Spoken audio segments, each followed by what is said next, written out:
Good morning, good afternoon, and good evening. Welcome, everyone. Thank you for joining us today. I'm Sonny Armano. I'm the Group CMO Brand Atlas, and I will be your host for today's discussion. So, we will be in your presence for the next 42 minutes. So, this is going to be a good one. But allow me to introduce two people who are joining me today, two industry experts, two friends who are bringing very different, I would say, not different, complementary perspectives on the branded residence market. And I'd like to do ladies first. Dr. Akshar, would you like to introduce yourself and PKF Hospitality Group? Thank you, Sunny. It's such a pleasure to be here. Thanks again for the kind introduction. I'm so excited. So I am the director of research at PKF Hospitality. Some of you may know us from previous events, etc. And yeah, PKF Hospitality is a leading advisory consultancy for the hospitality space. In addition to advising on hotels globally, we also provide strategic services for service living, student accommodation, etc. So branded residences is one of our newer fields of study, and I am very pleased to bring you our pilot research into the Florida market. So thanks again, and very excited to have this discussion with you. Excellent. Mr. Ben? Yeah, hi guys. Great to join you. Thanks for having us. I'm Ben Grin. I'm Global Director of Sales, Developments and Partnerships and CSO at Brand Atlas.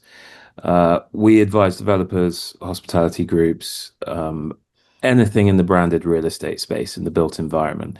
So we help create commercially successful branded residences projects.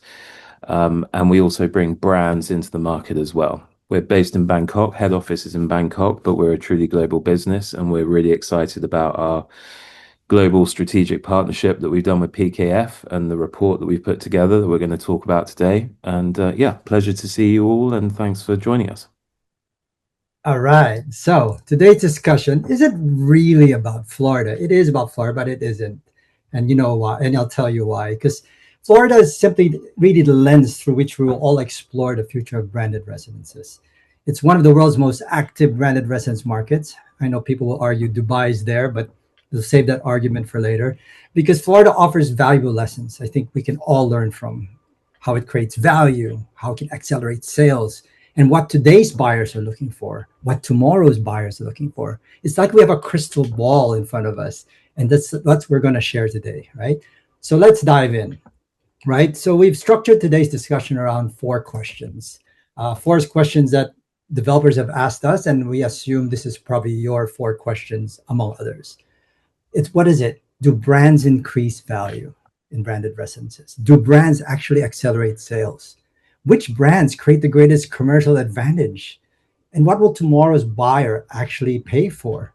Right? I mean, these are the questions that I think you want to be answered, right? And everybody's got a different response to this depending where we're from, but we're here to share our insights and learnings. But let's begin first by understanding, you ask yourself, why Florida? Why has it become such an important benchmark, especially from our view, right? Look at this. 61 completed projects, 140 projects in the pipeline. It's a global capital magnet, global luxury benchmark, international buyer base. I think the numbers and facts sort of speak for itself, right? We'd love to show this together with Dubai, but this is really rich territory here. And all these numbers and facts, speaking of that, let's ask Dr. Akshara, who spent months analyzing this market, tossing around 15,000 data points. Why has Florida become one of the world's leading branded resident markets? And is there any lessons you can share with us today in other markets that can they learn from this? Well, it goes back to exactly what you said, Sunny. I think the terminology used in terms of like the crystal ball, the lens, that's actually why Florida was an optimal starting point for us. And I think it reflects in the title of our report as well. It is essentially the playbook for the rest of the world. And a lot of it goes back to Florida's establishment as a luxury real estate market. It has just been one of the most organic, established, and mature branded residence spaces in the world.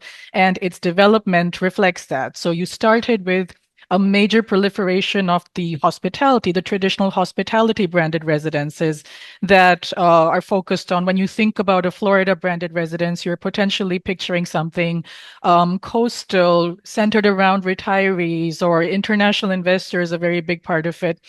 And that was, the fertile base on the basis of which this market has now developed. Florida has now become, in addition to this established product from the hospitality side of the typical branded residence, it then opens up the market for a lot of experimentation. So then you have, in the last, let's say, 15 years, I wouldn't say 20, but 10 to 15 years, a lot of non-hospitality brands, whether it's automotives, fashion, luxury, lifestyle, food and beverage. We've recently seen Nobu enter the market. They have all launched pilot projects, debut projects, flagship properties in this space as a differentiator to the existing market proposition. And because there's such a high demand, because Florida is from the demand side, it's juxtaposed as a launching point and an entry point for an international investor who is, as you know, very mobile now, and capital is very mobile now. So what we are seeing is a very unique situation where it's essentially a very mature market, and yet the pipeline is expected to double in 5 years. So establishment, experimentation, lessons for the entire world. With respect to what can be learned, I don't think one webinar is enough. We have discussed it a lot, of course, in our report. But just like if I was to do it from the top of my head, a lot of growth of standalones. So standalones are 35% of the pipeline, as opposed to 28% of the total supply. And what that tells us is that there is a move away from this resort style integrated with the hotel, sort of branded residence, into something more privacy oriented, scarcity oriented, exclusivity oriented. We are seeing a lot of that reflected in the service proposition as well. So moving away from the typical luxury proposition of spas and wellness and private dining and gastro, and into more personalized services like, event planning. Vacation Mhm. planning, pet care is something we've seen surprisingly quite a bit. Family planning, so I think it really just comes down to how much opportunity there is for experimentation, for differentiation, and the explosive demand for branded residence properties from a highly mobile international buyer base. Oh, no, that makes sense. I mean, although we'll talk about it later, but of course, Hmm. it's so attached to the buyers, right? Oh God, yes, They're yeah. building for that, but we'll touch on Hmm. that later. Thank Hmm. you. And you, Ben, from a commercial perspective, have you, when you speak to developers around the world, do they also look at Florida as a benchmark? And like, what are these conversations you're having with your clients? Yeah, I think, the good doctor said it so well, and I want to pick up on a couple of her points. I mean, from an organic standpoint, developers aren't looking at Florida to copy Florida. They see it exactly as we've just said, as a benchmark. It's such a mature and competitive landscape. Um, if brand products and strategy and the operating model succeed in Florida, it's a very good case and um, a very good case of putting it forward globally. So yeah, it's the evidence is there and it works. The conversations we've been having over the past few years, they're no longer asking should we do branded residences. It's much more what brand will create the most commercial value in the space. Hmm. And from a Florida Playbook standpoint, as we've said, it has been, is no one's done it like they have. We've touched on Dubai, as you said earlier, Sonny. Um, and whether that North American epicenter of Florida and Miami translates as a playbook for Dubai, again, that's a totally separate webinar. But yeah, the commercial proposition is there and it's compelling and it works, in terms of sales velocity, long-term asset value. The brand becomes the commercial decision maker on it. So yeah, it's a very strong, compelling case study to look at. Hmm. Nice, nice. Thanks, Ben. I mean, you just said the word commercial, so let's shift the discussion to commercial outcomes that developers are trying to achieve.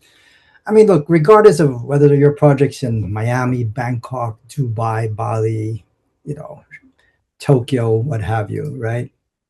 Every developer ultimately wants two things. I'm sure we can add a few more other points to this, but these are the two things that we always get. Will it increase value? Will it accelerate sales? Right. So let's begin with the value, right? Do brands increase value? I'm sure we all say yes, right? But what's the reason behind it, Dr. Shara? Your research demonstrates that branded residents command pricing premiums. Okay, Mhm. got that. But can you explain from all that 15,000 data points you were tossing around? What does it say? How significant are these premiums? Are there differences between brand categories? I know it's a loaded question, but this is, I think, a very important part of the webinar. I think it's an extremely important question. So I'm just as a nutshell, I mean, yes, they do. Brands do increase value. Common industry knowledge will tell us that premiums can be anything from 20 to 45% across global markets. And there are good reasons behind that go beyond just, look, this is a Chelsea Football Club branded residence and I am a fan. There is a segment of simply brand loyalty, and there is evidence of, yeah, HNWIs who will purchase properties related to a specific brand, yes. But I think it's really behind, and a lot of people would also say this exact thing. It goes behind the operational promise behind the brand. There is an assurance of quality, there's an assurance of security, there is an assurance of an underlying infrastructure related to the brands.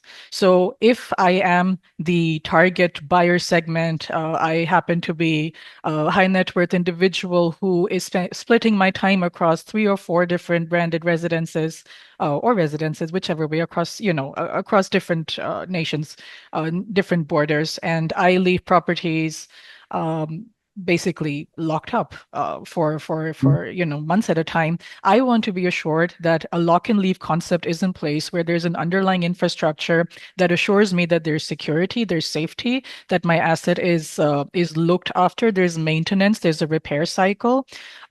When I come back, when I return, I can essentially just seamlessly, remove the time and the hassle of home ownership and re-enter my property and continue without wasting time or creating a hassle. I think, like, in very basic terminology, this is essentially what it is. It is the factor that a brand that promises quality, security, safety of my asset in investment terms and physical terms is present in order to look after what I have put my money into. And I think that's a large part of it. The second part, of course, is the lifestyle premium. So anything associated with an aspirational brand comes with a certain promise of quality, a standard of life, a standard of living. Nobu, you will probably never have any dearth of gastronomic options. Aman, the wellness proposition is excellent. So of course, this is a factor for a branded residence buyer. And then the last is the financial aspect, which is essentially the premium, the resale value is accounted for. But all of it, I think, entirely ties back to the brand. And we've said this many times. It's not enough to simply slap a logo on a building and call it a brand. There has to be the underlying proposition that has to be delivered.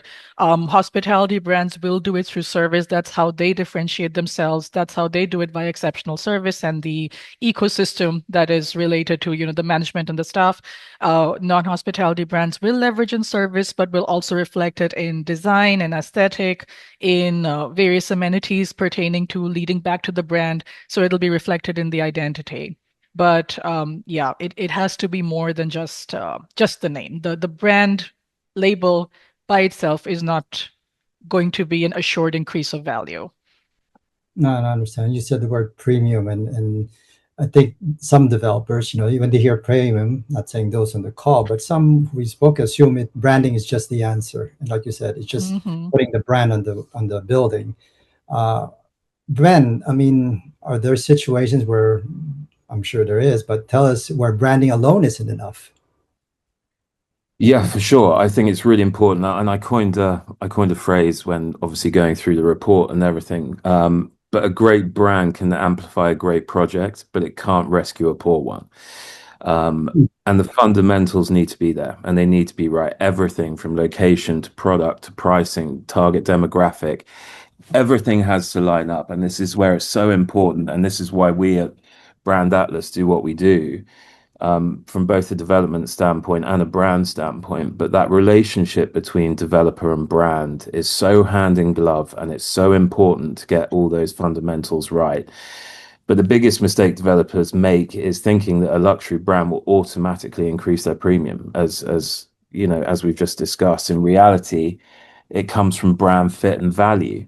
So yeah, there's a lot of factors that need to be taken into consideration. And as we've all said, and we've been saying for many years, throwing a brand on the side of a building and expecting a sales premium or a sales velocity or all the good things that the developers want from having and getting a brand and paying a lot of money for a brand 9 times out of 10, um, everything needs to stack up. It's a series of dominoes that if those dominoes aren't necessarily in the right order and moved out of place, you know, it doesn't fall the way that they should. So I think that's really important. A brand isn't just the strategy, it's an expression of it. So when a brand, buyer, and project all becomes perfectly aligned, that's where you create, again, back to the previous question, that's where the commercial value really comes in. Excellent. So Absolutely. so it sounds like the buyers aren't just paying simply for a logo, and I think they know it, right? They're paying Yeah. for something much bigger, much Mhm. broader, right?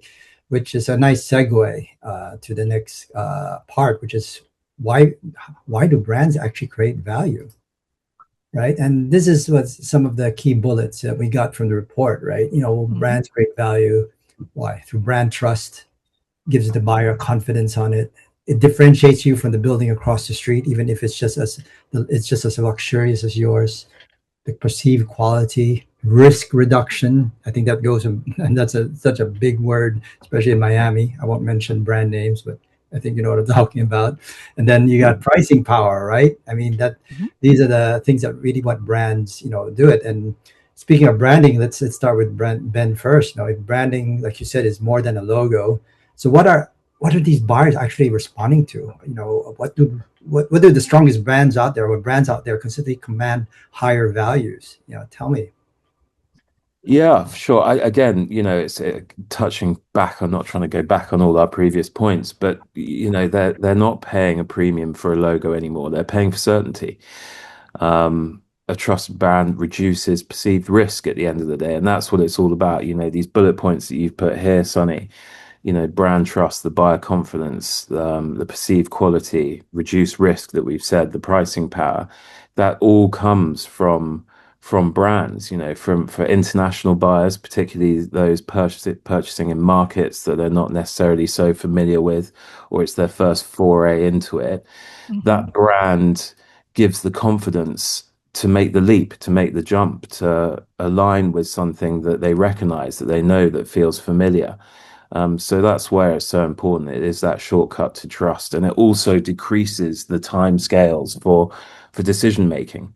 So you know, they consistently command the highest values when delivering the aspirational side of the luxury and the brand premium that comes with that. So it's very compelling for a number of reasons that we've discussed. But ultimately, buyers don't aspire to own a brand; they aspire to live um, in the lifestyle that the brand represents. And I think that's really important to remember. Buyers align. You know, if you're a Four Seasons buyer, you're a Four Seasons buyer. You buy in Bangkok, you buy in London, you buy where the Four Seasons, whether it's a standalone Four Seasons residences or co-located with a hotel from a hospitality component, they buy into the brand, and that's important to remember.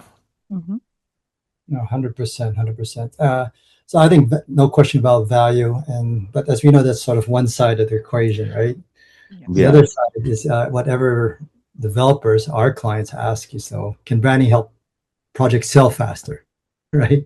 So let's talk about how branding actually affects sales, right? Again, from the study, this is what came out. It's branding helps with sales velocity, right?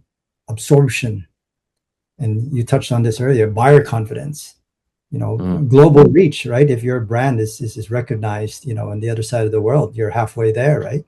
Mhm. Marketing advantage, right? Maybe you don't have to shout as much because of the familiarity of the brand or the magnet the brand has on a certain audience, and reduce sales risks, right? Um, but Dr. Shara, from your Florida research that you really dove into, tell us about, sales performance. Do branded residents generally sell faster or just higher premium price? Mhm. Um, I think with respect to Florida, as I mentioned, it is the demand is explosive and it's always been a luxury real estate hotspot. So clearly there is, in terms of faster, it would be harder to say. What I can say is that there's certainly more responsiveness from the international buyer segment for many of the reasons that we've gone into before. I think the first level of distinction is, of course, the destination itself. So, of course, this is a more global discussion, but when we speak about things like buyer confidence, it also really comes down to the safety and security of the destination itself.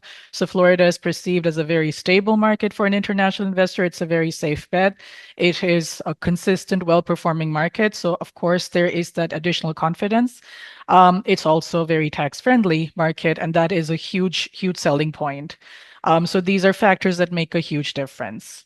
With Yeah. respect to brands itself, what I can tell you is I think it's quite interesting because when you look at the pricing, what we did find was that there is a difference in the way in the spread, let's say, of hotel brands versus non-hotel brands. So you will find a lot more consistent pricing, and the performance is a lot more consistent across price bands for hotels because the buyer proposition is relatively homogeneous. It's differentiated on the basis of services. When it comes to non-hotel brands, the potential disruptors of the market, the pricing is very, very exaggerated towards the higher end of the market. And this is primarily not because of an inherent difference in the value proposition. It's because these are flagship properties. These are iconic properties. These are marquee towers. They are debut properties. So there is that level of interest is developed on the basis of a very distinct sort of marketing proposition. So I think the difference is it's a quite a nuanced question, and I'm quite certain that it also differs destination to destination because the buyer target group differs destination to destination. But when we look at Florida specifically, what we find is a lot of evidence of consistent interest in the typical proposition that is there. And it does have certain advantages over non-branded luxury residential in terms of buyer confidence that are reflected in the international buyer segment. And then there is, and a sort of the disruptive products, the disruptor products that come from the non-hospitality brand, they are operating very differently. Those are, yeah, you kind of have to evaluate them differently. Sure. And you, Ben, you sort of touched this in the last slide, but why do branded residents often achieve stronger sales velocity? I mean, what's the Yeah, quick one on yeah. that? So as like Shara said, it's really important to remember that the biggest barriers to any property purchase globally, not just branded residence, is uncertainty. So a Mhm. recognized brand removes a huge amount of that uncertainty, and obviously, through removing that uncertainty, it then increases the sales velocities by having that confidence that goes with purchasing into what a brand can do. The second reason a strong brand can help sell faster, it opens the project up to an international audience. So it makes that Mhm. scale that much greater, that makes that global appeal become so much more when a brand is associated with a project. And not just as we've touched on, and not just the hospitality providers that have been doing this for so long and been doing it so well and really wrote the playbook for branded residences. As again, as the good doctor said, the disruptors coming into the space, the lifestyle brands, the fashion brands, the automotive brands, and everything that goes with it. Um, you've only got to put maybe we shouldn't use this as an example here, but a certain car brand on the side of a building in Florida Mhm. that really gives that confidence and trust and removes that uncertainty. So that naturally increases both premium and sales velocity. So Okay, yeah, I think that's really that's important. great. I mean, so I think we can conclude branding clearly influences both pricing and absorption, right?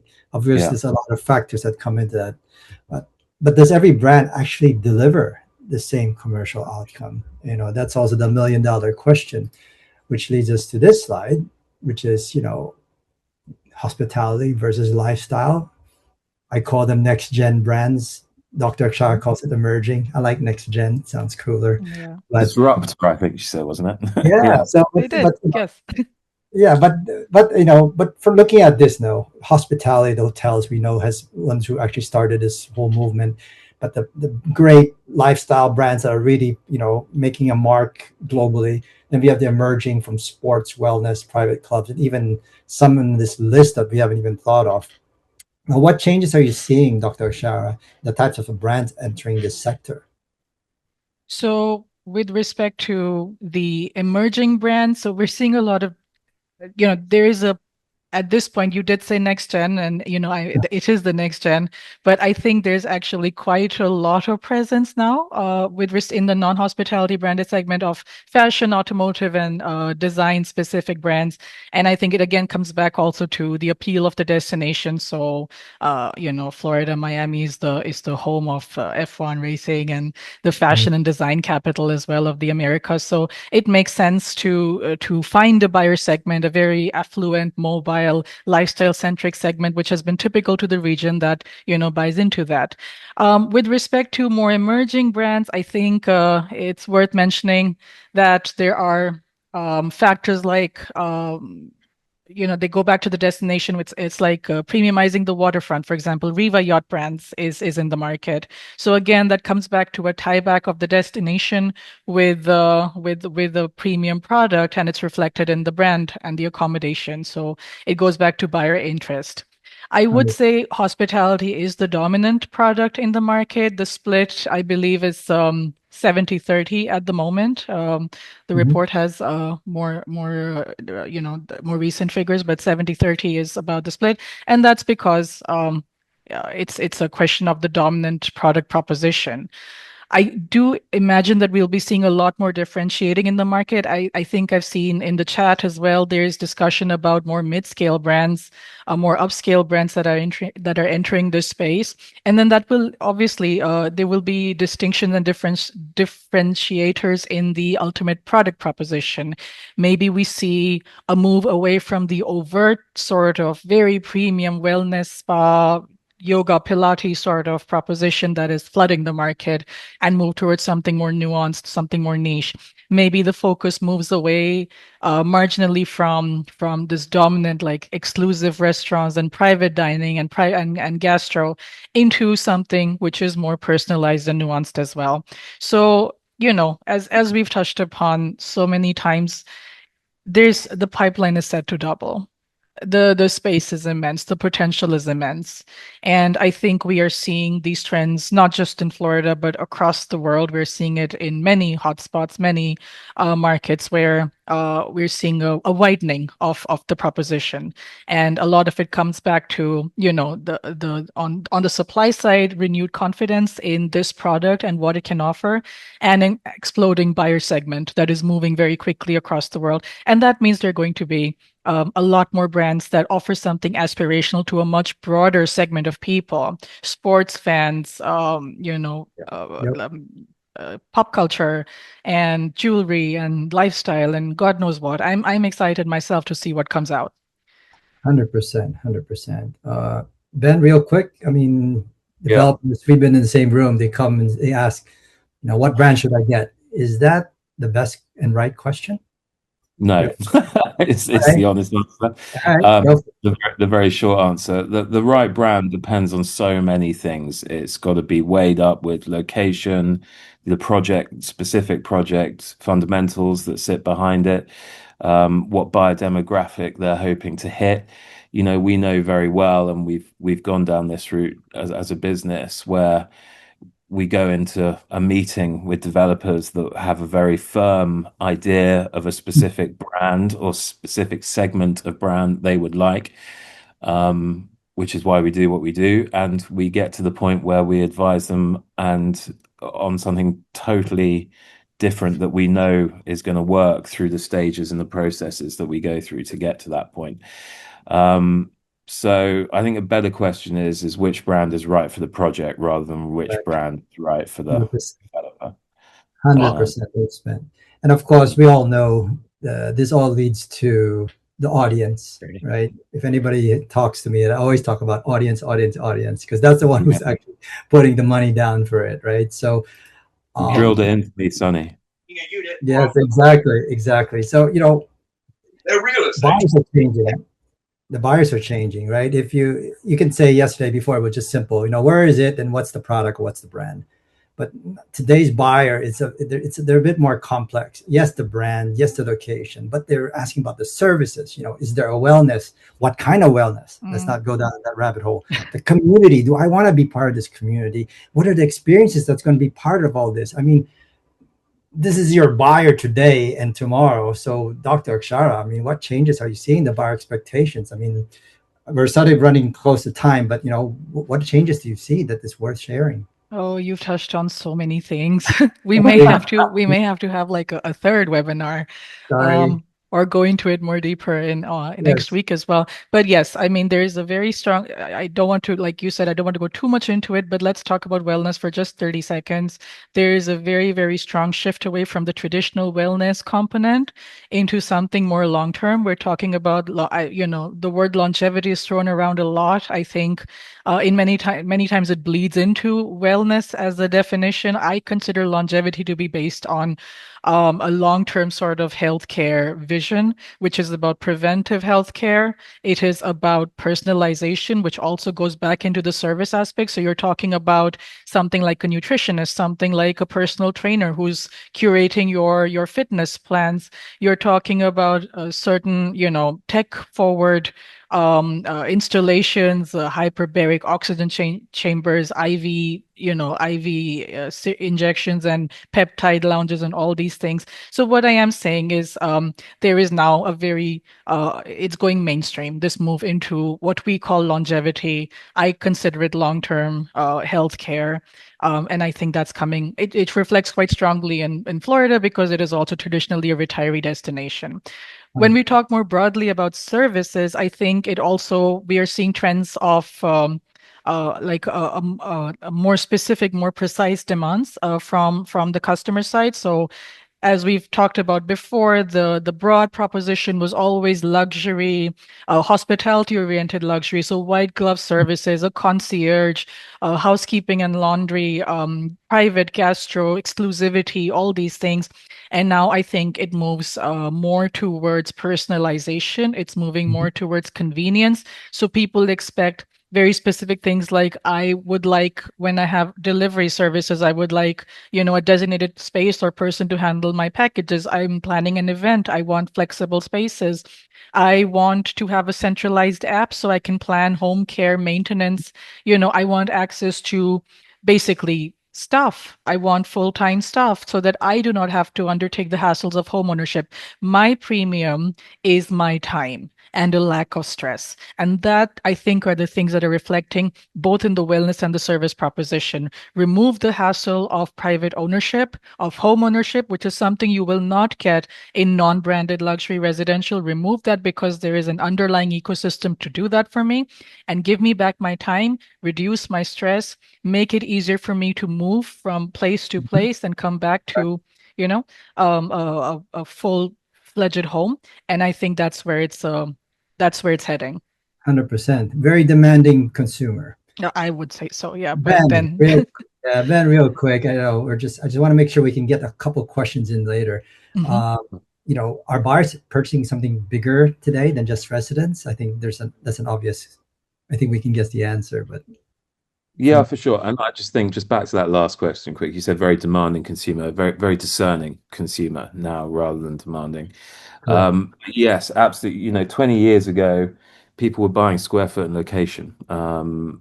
and they were building a lifestyle around that. Today, as again we've just touched on, they want the convenience, they want their time brought back, they want the community, they want the well-being, the peace of mind, everything that goes with being in the branded residences. So what buyers are really investing in is the experience at the end of the day, as well as the brand. And 100%, it's a way of 100%. living that aligns and aspires to what they want to be. So yeah, sure, I'll keep that short and All sweet, right. but that. No. Short and sweet is perfect.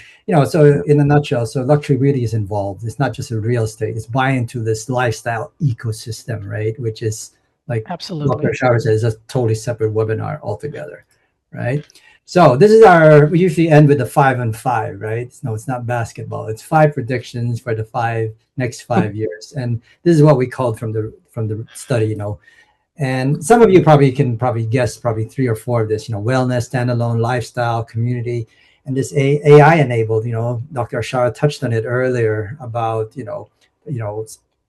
what demands that consumers may have. And, AI is part of our lives whether we want, like it or not.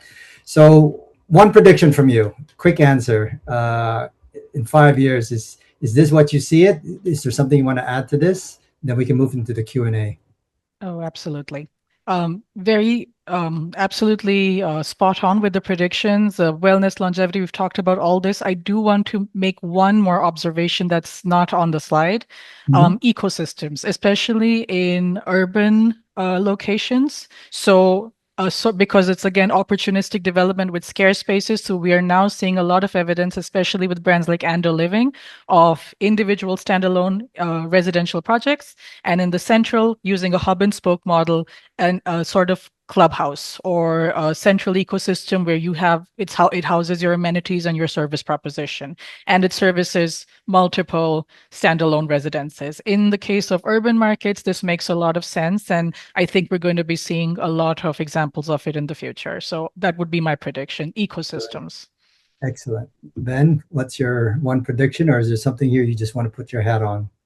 Yeah, well, there's a few things. I mean, everything on that slide, I want to put my hat on for sure. And ecosystems, I think, as you rightly just said, 100%.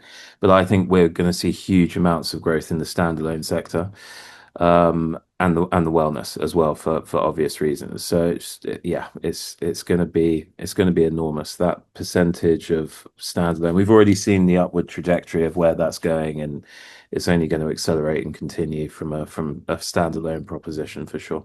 Absolutely, because exclusivity is the premium. As much as there's an advantage with sharing, amenities and services with the hotel space, the truth is that most branded residence buyers would like their own space, which they do not necessarily share with short stay guests. Absolutely. 100%. 100%. All right, we're not so bad. We're 4 minutes from time. There's some questions here. Needless to say, you can reach out to us anytime. One of the questions is, what's your view on tech brands and branded residents? I think I can take that. If it's a brand, it's got a following, let's build it, right? Honestly, that's the way. I mean, I think that it's depending. I mean, if you look at the Trump Tower, it's probably one of the number one selling towers in India. Don't ask me why. It's a brand, it works. So that's what they're looking for: sales velocity and confidence, right? This is an interesting question. What do you think of branded built to rent versus It's built to sell model, Ben? What do you think? it's the future. It's coming. Yeah. So it's the future for sure. It removes so much of everything that we've just discussed from the purchase and from a rent standpoint as well.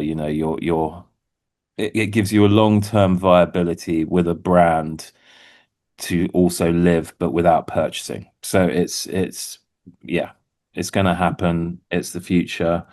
We're working on something quite exciting.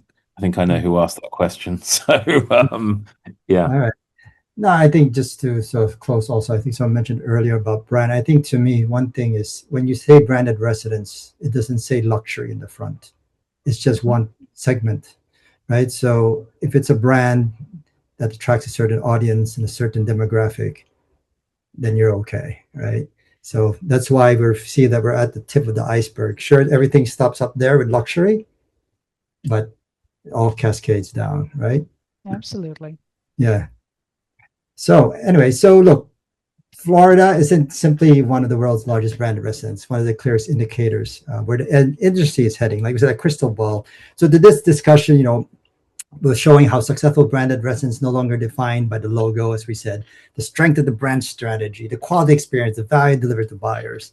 You know, I think there's a lot to unpack here, but I just want to thank Dr. Akshara and Ben for their insights and time today. And most important, just as important, thank you all from your busy schedules, spending these 45 minutes with us today. And we hope the discussion has provided you ideas to apply in your own projects anywhere in the world. And we look forward to continuing this conversation with you. Give us a call, give us a chat, and if you want a full in-depth report of this Florida, just scan this QR code and get your copy. And we'll also be sending you emails so you can also access some of these in case you have left the call already. And we have our emails for our two friends there at the bottom of the slide. And have a great day.